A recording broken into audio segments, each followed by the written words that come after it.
them down onto the hard flagstones. A long-shot arrow had found its mark. "Sabriel!"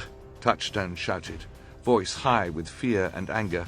He shouted her name again, and then Sabriel suddenly felt charter magic explode into life within him. As it grew, he leapt up and thrust his arms out and down towards the enemy, towards that over-gifted marksman. 8 small suns flowered at his fingertips, grew to the size of his clenched fists, and shot out, leaving white trails of after-image in the air. A split second later, a scream from below testified to their finding at least one target. Numbly, Sabriel wondered how Touchstone could possibly still have the strength for such a spell.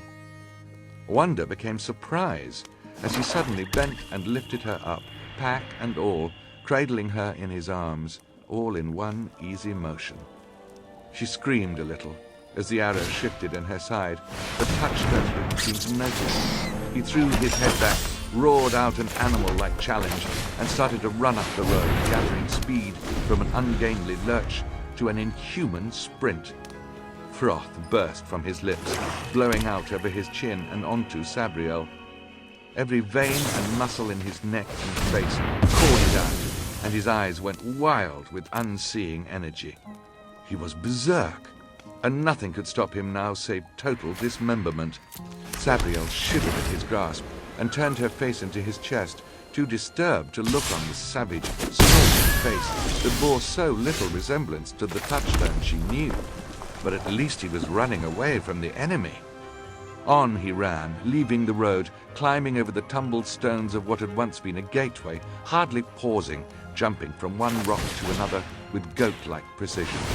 His face was as bright red as a fire engine now. The pulse in his neck was beating as fast as a hummingbird's wings. Sabriel, forgetting her own wound in sudden fear that his heart would burst, started shouting at him, begging him to come out of the rage. "Touchstone, we're safe! Put me down! Stop! Please, stop!"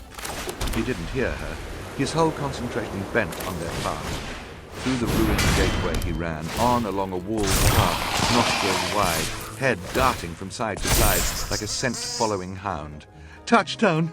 Touchstone!" Sabriel sobbed, beating on his chest with her hands. "We've got away! I'm all right! Stop! Stop!" Still he ran, through another arch, along a raised way, the stones falling away under his feet, down a short stair, jumping, gaping holes.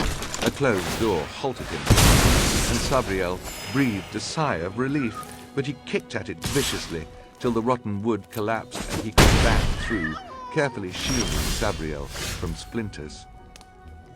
Beyond the door was a large open field, bordered by tumble-down walls.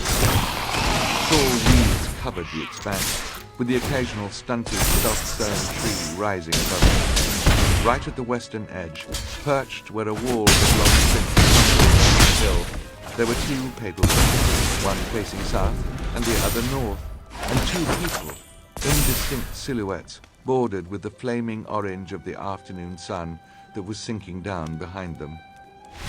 Touchstone broke into a gait that could only be described as a gallop, parting the weeds like a ship ploughing a Sargasso sea.